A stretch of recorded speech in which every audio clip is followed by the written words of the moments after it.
Hello students, আজকে আবার আমি চলে এসেছি নতুন একটা ভিডিও নিয়ে, নতুন একটা প্রবলেম নিয়ে, যেটা ক্লাস 11-এর একদম প্রথম দিকে পড়ানো হয়।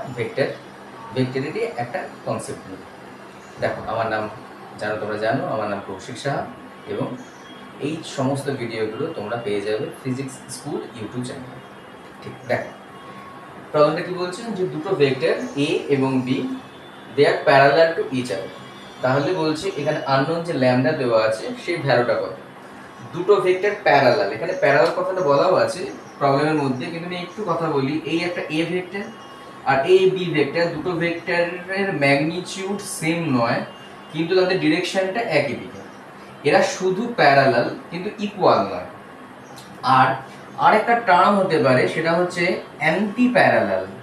এটা নোটেশনটা হচ্ছে A is parallel to vector B, আর এটাকে লেখা যায়, এটা যদি ভেক্টর এ হয় এবং এটা যদি ভেক্টর বি হয়, তাহলে এই সাইনটা হচ্ছে A is anti parallel to vector B. Parallel হলে থিটা ইজ ইকুয়াল টু হয় 0 ডিগ্রি, আর অ্যান্টি প্যারালাল হলে থিটা ইকুয়াল টু দুটো ভেক্টরের মাঝের অ্যাঙ্গেল থিটা 0 ডিগ্রি হয় প্যারালালের জন্য, আর অ্যান্টি প্যারালালের জন্য 180 ডিগ্রি হয়। তোমরা এতক্ষণে নিশ্চয়ই জানো, বা না জানলেও বলে দিচ্ছি, যে যখনই দুটো ভেক্টর বলবে প্যারালাল টু ইচ আদার, তখনই আমাদের ক্রস প্রোডাক্টটা ইকুয়াল টু 0 হয়ে যায়।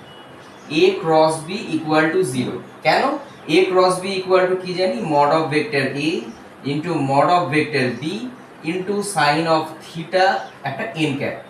এবার থিটা 0 হোক বা 180 হোক, দুই ক্ষেত্রেই আমাদের সাইন থিটার ভ্যালু 0 হয়। তাহলে প্যারালাল বা অ্যান্টি প্যারালাল যাই হোক না কেন, A cross B equal to 0 হবে। ক্রস প্রোডাক্ট আমরা করা জানি, তাহলে না জানলেও আমরা ভিডিও দেবো, সেখানে তোমরা দেখে নেবে যে এ ক্রস বি ইকুয়াল টু 0 হয়। মানে কি করে এ ক্রস বি ক্যালকুলেশনটা আমাদের করতে হয়। কিন্তু আমরা এই প্রবলেমটা এখন করব এই ক্রস প্রোডাক্ট না জানিয়েই করতে পারবো। যে দুটো ভেক্টর প্যারালাল হওয়ার জন্য যে ক্রস প্রোডাক্টটা না জেনেও আমরা কিন্তু এই ল্যামডার ভ্যালুটা বের করে ফেলতে পারবো। সেটা হচ্ছে কি, দেখো এই যে আমি দুটো ভেক্টর আমি প্যারালাল এঁকেছি, তাহলে এই ভেক্টরের ম্যাগনিটিউড যা হবে, প্যারালাল হলে ম্যাগনিটিউড সমান হতেও পারে, নাও হতে পারে। তাহলে এখানে আমরা যেটা বোঝা যাচ্ছে, এই বি এর ম্যাগনিটিউডটা বড়। তাহলে আমরা যদি বলতে পারি, তো বি এর ম্যাগনিটিউডটা যেহেতু বড়, some constant k into vector এর ম্যাগনিটিউড। তাহলে কে একটা কনস্ট্যান্ট যার ম্যাগনিটিউডটা mod of vector B divided by mod of vector এ।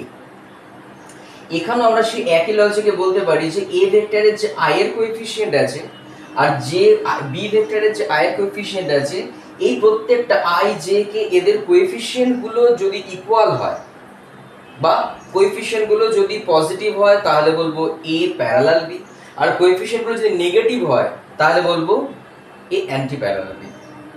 কিন্তু দুটো সমান হতে হবে। আই ক্যাপের কোএফিসিয়েন্টের রেশিও, জে ক্যাপের কোএফিসিয়েন্টের রেশিও, কে ক্যাপের কোএফিসিয়েন্ট রেশিও যদি সমান হয়ে যায়, তাহলেই বলবো প্যারালাল হবে বা অ্যান্টি প্যারালাল হবে। নেক্সট কোশ্চেন, কনস্ট্যান্টটা কত? পজিটিভ, তাহলে প্যারালাল। কনস্ট্যান্টটা কি নেগেটিভ, তাহলে অ্যান্টি প্যারালাল। একদম সিম্পল। দেখো, তাহলে ক্রস প্রোডাক্ট করতেই হলো না। তাহলে এর আই ক্যাপের কোএফিসিয়েন্ট কত আছে, মানে মেন আমাদের কনসেপ্টটা এখানে দাঁড়াচ্ছে, কনসেপ্ট সেটা হচ্ছে ax divided by bx equal to ay divided by by equal to az divided by bz। যদি এটা হয়, তাহলে আমাদের বলবো এটা either parallel or anti parallel. তা দেখা যায় এখানে সেটা হচ্ছে কিনা। ax কত, এখানে আছে 2, ay by কত -6, দেখো নেগেটিভ আসছে। ay কত, j এর সঙ্গে আছে আমাদের 3, এখানে কত আছে -9, ইকুয়াল টু k এর সঙ্গে এখানে কত আছে -1, এখানেও আছে কত ল্যামডা। তাহলে আমরা এখান থেকে বলছি যে ল্যামডা দেখো সহজেই পেয়ে যাব কত। তাহলে এখান থেকে যে কোনো একটা, এটাকে সঙ্গে এটা তুমি সমান দেখিয়ে দাও। তাহলে এখান থেকে 2 বাই -6 মানে -2/6 ইকুয়াল টু এখান থেকে -1 বাই ল্যামডা।